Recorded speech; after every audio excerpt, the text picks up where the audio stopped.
Já podeis da pátria, filhos, ver contente a mãe gentil. Já raiou a liberdade, o horizonte no Brasil. Já raiou a liberdade, já raiou a liberdade no horizonte do Brasil.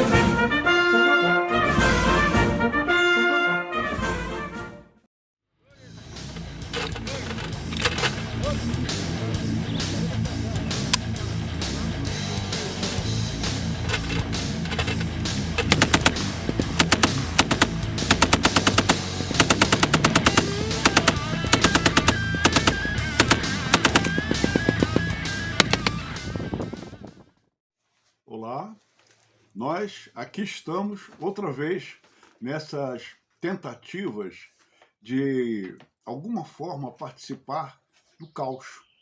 No lado positivo, claro, porque o caos negativo não faltam participantes e não são poucos. Há uma fila de espera para fazer mais caos ainda. E cada dia eu vejo uma coisa mais fantástica. Por falar em caos interessante, não vou falar em estúpido e ignorante, que não é o caso. Caos interessante, houve uma petição do PT, de um estado desses aí, reclamando que o presidente da República havia concedido uma medalha à primeira-dama, como se isso fosse um absurdo. A primeira-dama é uma pessoa extremamente dedicada à Libra e é público e notório as tentativas de fazer parte de um processo de evolução social dentro das suas limitações. É uma pessoa que não aparece, que não se projeta.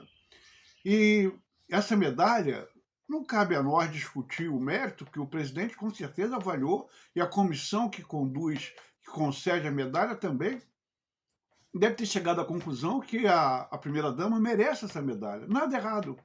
Agora, o que eu fico curioso, e acho que faz parte do caos, é porque nunca ninguém questionou a falecida, excelente esposa do nosso ex-presidente Lula ter bondosamente deixado uma herança de milhões de reais, não sei se foram 16 ou 36 ou 106, eu não sei exatamente, foram 6, de espólio, né, de herança para os seus pimpolhos. E o mais curioso é que ela nunca trabalhou e não sabia nem ler, nem Libra. Quer dizer, quanto custou a medalha da primeira-dama? R$100? R$150? Porque de ouro eu sei que não é. Não existe medalha de ouro de ouro. Medalhas de ouro são de outros materiais, no caso das medalhas. Mas houve até alguma pessoa fantástica que questionou, e o Supremo deu prazo, um juiz qualquer desses da vida já falou que é para ele explicar por que deu essa medalha para essa senhora. Caramba, tantos problemas graves no país, um judiciário falido, acabado, desmoralizado, com uma rejeição de 78% frente à população. Não é juiz ABCDFG, é o judiciário, a instituição, o sistema totalmente rejeitado por todos nós. E eu não canso de ver diariamente provas de que a rejeição tem um profundo fundamento. E está aí a justiça, se arvorando a administradora, se arvorando a legisladora, se arvorando a moralista. Essa cena dantesca do caso das urnas eletrônicas, isso é uma vergonha total, um absurdo total, porque se fosse honesto, se fosse realmente indevassável, se fosse correto, não haveria o porquê de dizer que não quer fazer o voto auditável, não custa nada para ninguém. A mesma hora que eles fazem isso, votam um aumento de bilhões de reais para o maldito fundo partidário, fundo eleitoral, e com dinheiro público para eleger o que não presta, como sempre. Porque o que presta nunca vai receber parcela nenhuma desse recurso. Só os eternos que não prestam é que vão continuar se mantendo no governo, no poder, na lei, na ordem, ad eterno. Quer dizer, é um país que eu julgo, no mínimo, fascinante. Mas, como hoje eu estou extremamente supercultural, me lembrei aqui de algumas coisas de um cidadão, esse aqui é o meu cachorro, terrível, super inteligente, chamado Rui Barbosa. Rui Barbosa. Alguém ouviu falar de Rui Barbosa? Baixinho, baiano, meio carequinha, meio mulatinho. Pois é, Rui Barbosa é de uma profunda intelectualidade. Famosa Águia de Aia, representante do Brasil, um camarada incrível. E hoje o tema é a justiça. Isso pegando o gancho do lance das urnas, pegando o gancho da medalha e pegando o gancho das profundas injustiças que eu tenho visto por aí, particularmente aquelas que assolam Jair Messias Bolsonaro. Querem ver uma coisa incrível com Jair? Um tal de Reinaldo, eu até marquei o nome dele, não conheço bem o cidadão, não. É um tal do cara que está escrevendo todo dia falando mal dele, todo dia falando mal do Bolsonaro no tweet, falando horrores, de uma grosseria sem par.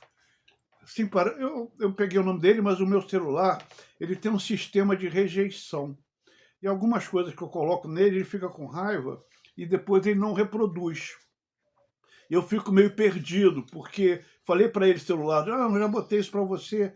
Aí ele diz, não quero fazer isso não. Mas o fato é que ele se recusa a falar. Mas esse camarada escreveu de anteontem para ontem, vários absurdos sobre o presidente, falando que o exército, aquele presidente que levou um chute do exército. Bolsonaro não levou chute do exército nenhum. Bolsonaro fez uma coisa que nunca ninguém tinha tido a coragem de fazer. E como não faz até hoje. Foi o único que teve peito para dizer que nossos salários eram insuficientes para manter a dignidade. E o que é manter a dignidade? Por que os salários da polícia, dos militares e de todos que têm poder têm que ser bons salários? A Polícia Federal tem salários excelentes. As polícias militares têm salário. Isso é para evitar a corrupção. Claro, se o cara ganha bem, por que ele vai precisar roubar? Claro que essa regra não funciona bem no Brasil, porque o cara ganha muito bem e continua sendo corrupto.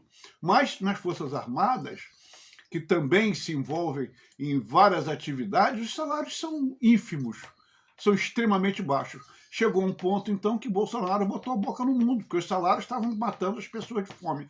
E não vai dizer que é mentira, porque meu pai era militar, era capitão, tinha 5, 6, 7, 8, 9 filhos, 10 filhos. Depois adotou mais 3, teve 13. Meu pai era tenente-coronel, tinha 13 filhos. E a gente comia uma vez por dia, e mal. Isso é um absurdo, você está aí lampeiro. Não, era assim mesmo. Eu ia na padaria aos 14 anos, comprar pão, era 10 naquela ocasião, era 1 para cada um. E se no meio do caminho, entre a minha casa e a padaria, eu comesse o meu, no lanche só teria café com leite. E não era uma xícara grande, não, era uma xícara média. Então, se ganhava pessimamente. E, comparativamente hoje, continua se ganhando pessimamente. Absurdamente pouco para o padrão. É que vocês não têm ideia, mas num próximo encontro nosso, eu vou dizer para vocês o que é a vida militar, que não é essa bobagem que os civis que nunca serviram ao exército, que nunca colocaram os pés no quartel, que nunca conviveram com os militares, têm qualquer noção do que seja. Eu vou contar algumas coisas para que vocês entendam o que é ser militar, o que é se submeter a várias leis, vários regulamentos, fora a todos aqueles que os civis se submetem, do qual o militar não é dispensado de nenhum deles. Eu sou militar, o Código Civil para mim não importa, o Código Penal não importa. Não, você é sujeito ao Código Penal Civil e ao Código Penal Militar também. Onde no Código Penal, por exemplo, você não arcar com os seus compromissos financeiros é inicialmente transgressão militar, punível de punição de cadeia, 30, 40, 50 dias. Sei lá quantos dias. Se você faltar com a verdade, é o artigo 1, a justiça tolera os advogados mentirem à vontade. não há litigância de má-fé por parte de advogados mentirosos. Mas, se você mente no Exército, é transgressão disciplinar, capítulo número 1 do regulamento disciplinar. Regulamento cheio de restrições, cheio de restrições.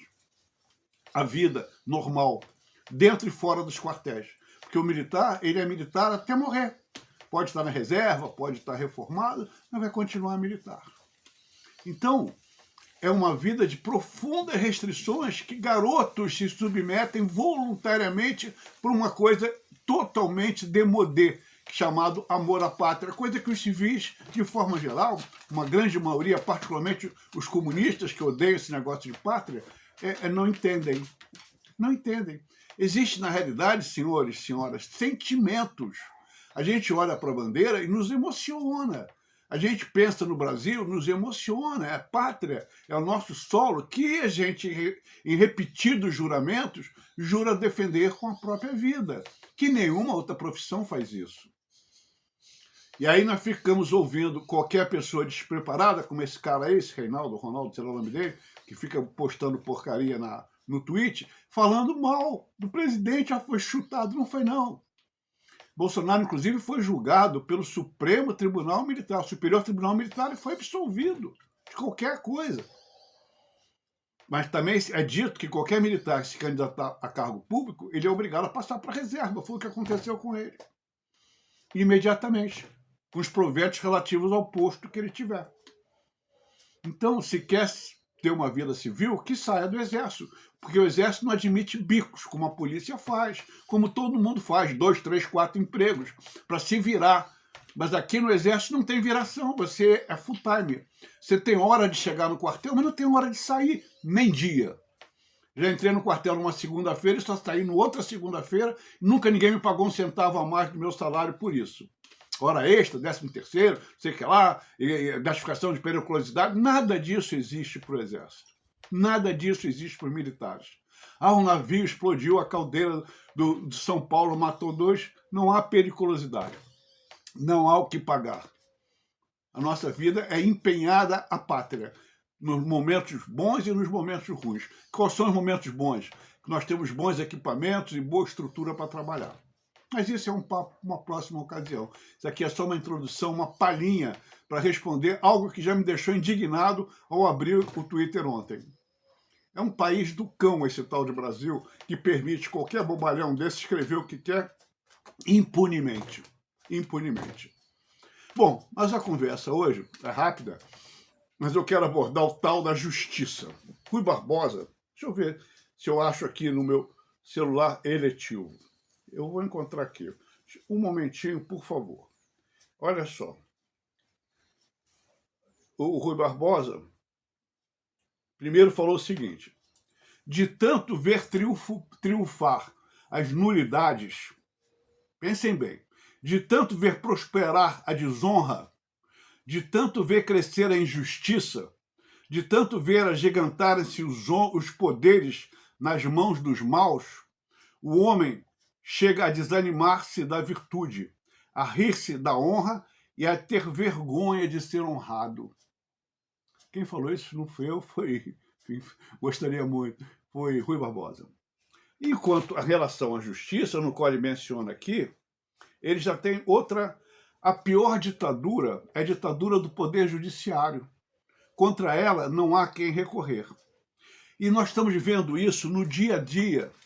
Ontem, os procuradores e juízes disseram que o ato do STF, que fez a suspeição do Moro em relação à condenação do Lula, e um dos muitos episódios que esse cidadão está sendo acusado, é totalmente improcedente, totalmente absurda.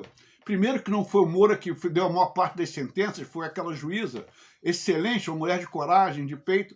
Olha, juiz que não dá para bom é insuperável. Eu conheci um. E toda a minha...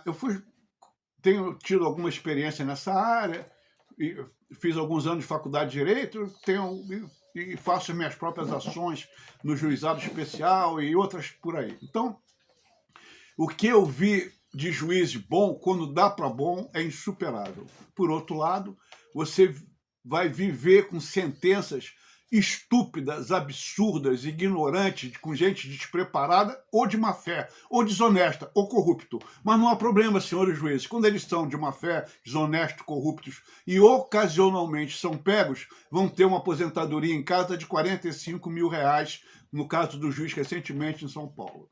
Ah, você é um cara que não presta, tu vai para casa, viu? Vou te aposentar compulsoriamente, leva 45 mil para casa, que esse povo cheio de otários vai pagar para você, até você morrer. Essa é a nossa justiça. E a justiça é boa, porque se o juiz incompetente, desonesto, sem preparo, de má fé, ou totalmente alheio à realidade do dia a dia, te dá uma sentença idiota, e você vai recorrer, você vai pagar para recorrer. Mas paga tranquilo, porque eu estou aqui com um documento na mão que diz que os juízes estão ganhando, em média, em 100 a 150 mil reais por mês. Não é os 30 e tantos, não é os 40, mas tem desembargador recebendo 400, 500 mil e outros tantos por aí. O documento está aqui, se quiser, eu mando, publico. Vamos ver aqui, documento. No Rio de Janeiro, está escrito aqui a matéria. Jus Brasil. Salário de juiz pode chegar a 150 mil. O salário, mais os inúmeros penduricários agregados ao contra-cheque, pode levar um juiz, mesmo que ainda em início de carreira, a salários que variam de 40 mil a 150 mil reais. Essa é a situação do Judiciário do Rio de Janeiro, mas que se repete em outros estados. A folha de subsídio do TJRJ mostra a remuneração de R$ 24.117,62 é figurativa. Alguns magistrados chegam a receber cerca de 400 mil por ano em vantagens eventuais. As informações estão na folha de pagamento que o próprio TJ divulgou em obediência à Resolução 102 do Conselho Nacional de Justiça. Um desembargador chegou a receber em dezembro de 2011 um salário de cerca de 511 mil. Outro, no mesmo mês, teve depósito de 462 mil reais, além do salário. No total, 72 desembargadores receberam mais de 72 mil reais por mês. Bom, tá bem. Existem coisas que são legais, mas são imorais, ou até pior, são amorais. Isso é uma dessas coisas, num país pobre como o nosso, pagando. Agora, se eu estou pagando a um funcionário público, a um servidor público, que os juízes são servidores públicos, não são deuses, são juízes, mas são servidores, como o presidente, como deputados, como todos tantos. Mas o fato real é que se eu estou pagando tanto, eu quero um serviço de qualidade. E isso não acontece. Eu tenho visto coisas estarrecedoras na justiça que diz que é mentira. Mas o que eu digo, eu provo, porque eu tenho a documentação necessária. Por exemplo, entra-se com uma ação, o juiz togado, ruim de conceder uma tutela antecipada, ele concede a tutela numa determinada causa. Aí você vai para julgamento com uma tutela antecipada, né? Chega lá, o juiz leigo que faz a audiência, estupidamente, ele conclui que o seu pedido é improcedente. Samba do crioulo doido. Se o juiz togado, que conhecidamente por não conceder, porque eles não gostam da tutela de maneira geral antecipada, ele te concedeu. Então, eles têm fundamento, que para conceder, artigo 304, você tem que ter verossimilhança, você tem que ter isso, você tem que ter aquilo, e te concedeu. Aí o juiz leigo te diz, não, é improcedente. Coisa de maluco. Aí, para homologação da sentença, volta para o juiz togado, que falou que você tinha direito até a ter uma tutela antecipada.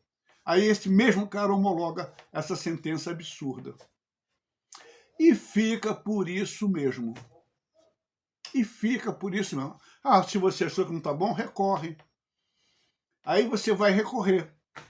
Vai pagar para recorrer e vai ficar sujeito a ter penalidade de sucumbência disso, daquilo, se alguém disser que não concorda com o absurdo que foi perpetrado anteriormente. Você está sempre ameaçado, de uma forma ou de outra, pela justiça. A mais profunda insegurança jurídica está instaurada nesse país por conta do STF e uma série infinita. Quer ver? A palhaçada de dizer que idoso tem prioridade na justiça é uma brincadeira de mau gosto. Você não tem antecipação de audiência, você não tem antecipação de horário, você não tem nenhuma benesse que a idade avançada daria em termos de qualquer coisa. O juizado especial por lei tem que se dar uma solução em 15 dias. Esperar 15 meses, 1 ano, 2 para uma decisão não é anormal. Não é anormal. A falta de respeito da justiça para com o cidadão, para com o usuário do sistema, não tem limite. Eu posso passar 3 horas aqui enumerando condições totalmente absurdas. Eu vou falar uma absurda. Querem ver? Essa semana em Guapimirim existe um sinal de trânsito. Esse sinal, por defeito, foi apagado. Saiu do ar. Só piscava amarelo, aquele que toma cuidado, você pode passar. Todas as pessoas que passaram por esse sinal foram multados por avanço de sinal. Se falou com o prefeito, se falou com o mestre de armas, se falou com todo mundo, e a multa foi, e o tal do Detran, Detro e outras entidades, campeões mundiais da corrupção, pague. Como pagar? E os pontos, isso não existe. E a justiça? Pague. Não há provas de que o sinal estava apagado. Ah, você fotografei. A justiça é uma coisa tão hedionda atualmente que, por exemplo, se você é uma pessoa que precisa se deslocar de ônibus para 10 vezes para resolver um problema, e aí no final você entra na justiça, você coloca como, na sua indenização, 30 passagens de ônibus. Aí a justiça diz, não vou pagar porque não há provas que você viajou de ônibus. Ora, eu não tenho carro, eu não tenho gasolina, eu não tenho nada, eu vou de ônibus. Mas cadê o recibo do ônibus? Todo mundo sabe que o ônibus não dá recibo para passagem. Particularmente quem não tem o tal do cartão. E você fica olhando em volta desse mesmo jeito e nada é resolvido. Vocês já ouviram falar que contrato, que falta uma assinatura numa página? Olha só, consórcio de automóvel. A lei diz assim, se o consorciado não pagar devidamente as suas prestações, a lei determina. O primeiro bem que entrará como pagamento da dívida é o bem que foi adquirido. Lei. Aí a empresa desonesta de consórcio bota você como fiador. Pede um fiador, você de boa fé vira fiador. Fiador por quê? Se o próprio bem mas a pessoa que está ali querendo comprar o carro, pelo amor de Deus, seja meu fiador, porque eu sou pobre de maré desci, se não tiver um fiador não vou poder comprar meu carrinho, pagar em 60 meses, com 20% ao ano de taxa de administração para o consórcio. Meu Deus, quebra meu galho, me ajuda. Aí você é otário, ajuda. Aí o cara perde o emprego, a mulher é atropelada, o cachorro morre, ele não pode pagar. Aí não pode pagar, o que devia a empresa por lei fazer? Pega o seu carro de volta, leilou, vendo e te entrego o restante do teu saldo. Quando tiver tudo resolvido, não, vai em cima do fiador. Mas vai em cima do fiador, mas não avisa ele que o cara não pagou, não manda nada, não resolve, não diz que nem que ele não pagou e te bota no Serasa. Aí um dia você acorda, você está inadimplente, sem saber nem de que é. Aconteceu comigo. Exatamente isso. Aí você entra na justiça contra o Serasa manda notificações atrasadas pelo prazo, como manda o Detran também, como manda o Detro, vou contar uma de Detran já. E você, atrasada, fora de todos os prazos, porque o Correio, que é o caos também de desonesto, de safados, de ladrões, de bandidos, Correio. Por que estou falando isso do Correio? Vou voltar para trás já. Porque o Correio fez o seguinte, numa desses processos veio uma intimação para mim comparecer numa audiência, fazer não sei o que lá. O Correio só que a pessoa que fez a ação colocou o endereço errado. Sabe o que o Correio fez? Assinou meu nome como se eu falsificou minha assinatura e devolveu para a justiça, dizendo que eu tinha sido intimado. Aí você chega na justiça e diz assim, vem cá, essa assinatura não é minha, não fui eu que assinei. Não, que coisa, né? Pois é. Vem cá, o Correio, não vão processar ele, vão mandar prender o carteiro, ou o cara que... Não, isso é assim mesmo, porque nós do serviço público somos assim mesmo. Isso aconteceu, isso é verdade, não é historinha não. Eu estou citando esses fatos para alertar a todos que se houver realmente uma reforma que não se deixe de botar a justiça no seu devido lugar, com todos os seus aspectos, com todos os seus todas as suas nuances bem colocadas, porque está ficando insuportável se conviver com o atual sistema judiciário nosso, sob todos os pontos de vista. Aqui em Guapimirim, olha que coisa fascinante. A tal da CRT, que é uma empresa extremamente, vou ser gentil, canalha, junto com o DETRO, DNR, o DENIP, instalaram radares ao longo da pista. Caça-níquel, safado, sem vergonha, tem finalidade. A estrada é ruim, é de subida, sinuosa, 60 km por hora. Não satisfeito com isso, instalou quebra-molas em frente a passagens de pedestres, que ela escolheu. Os ladrões de carteirinha, o que fizeram? Sinal de 50, o carro bota para 30, para 25, 35, mãos ao alto, estou roubando teu carro. Olha o que aconteceu. Esse fato aconteceu tantas vezes, o mesmo sinal, que a imprensa noticiou, houve uma ação pública e o juiz, sabiamente, mandou retirar o sinal. Nesse lance, esse pardal ficava a 1 quilômetro da minha casa. Um belo dia, o sinal ainda existia, veio com o meu carrinho, velho, aí vejo 2 caras de moto, com capacete fechado, moto ligada, em posição, vou sair para te atacar. Não sou nenhum retardado, que a gente sabe diferenciar de um motociclista, moro aqui há 15 anos, sei exatamente quem que eu posso ver na pista, no acostamento, atrás de uma árvore. 2 marginais, evidentemente.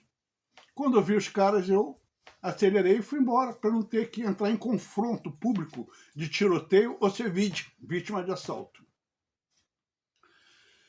Avancei o sinal 10 km ou 20 acima do horário. Pô, argumentei isso, pedi reconsideração da multa e do fato... Estava 10 anos sem uma multa de trânsito.